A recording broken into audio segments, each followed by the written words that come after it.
Монгол улсын үндэсний урлагийн их театр үзүүлж байна. Жалам хар бүжиг нь анх 1968 онд 4 хүн дээр сэвж догш маань тавьсан байдаг. За түүнээс хойш 1970 оноос эхлээд одоо 3 хүний болгож өөрчлөн хийсэн байдаг. За энэ бүжгийн аялгау аядан нь болохоор Баядын Жанам хар гэдэг татлагнаас үүдэлтэй. За тэгээд энэ сайхан аялгуун дээр алдарт дуучин яруу найрагч Дорж Давггай одоо үгийн зохиож одоо эмэгтэй дуучид маань ирчүүдээ сайхан магтандуулсан байдаг.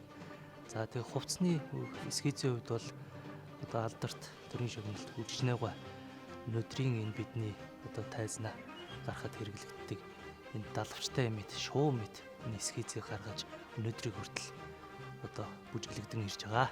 За миний хувьд бол энэ бүжгийг бүжиглэх туртай бүжгүүдийн маань хамгийн оргил бүжиг. Энэ бүжгийг бүжиглэхээр өөрийн ирэхгүй ягаад чинь омгшил төрдөг. Эхлээл гарахад далавчтай шуу мэд төсөөлж гарна. Яг ингээд та бүхэн анзаардаг бол далавчаа дэлгээд ингээд зэрэгтэлтэйг өөр гараа явуулахад яг би өөрөө тэнгэрээр нисэж байгаа мэт төсөөлөгддөг. За тэгээд энэ бүжгийн хамгийн одоо эрч хүрч шанс шаардсан хэсэг бол төсөөлийн 3 дугаар хэсэг кодны хэсэг байдаг.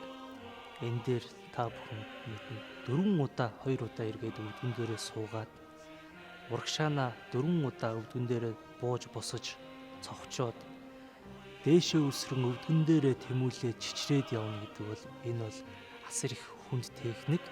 Энийг эрэхтэй бүжиглж үзсэн хүн болгон мэдж байгаа, харсан хүн болгон мэдэрч идэг баг.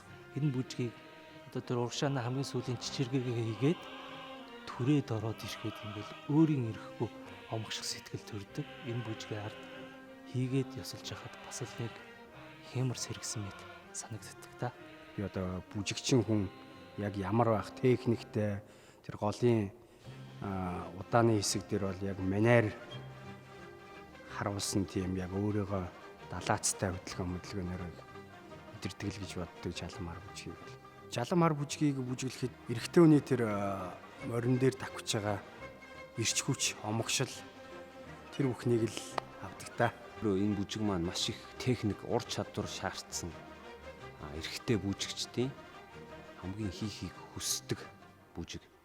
Тэгээ энэ бүжгийг бол ер нь бол одоо хүссэн болгон бас бүжиглээд байж чаддгүй мундаг бүтээлтэй. Тэгээд ингээд яг нэг морин дээр хээр талд ингээд сайхан давхиж байгаа бүр салхи татуулаад ингээд давхиж байгаа тийм сайхан мэдрэмжийг төрүүлдэг. Үнэхээр сор бүтээл.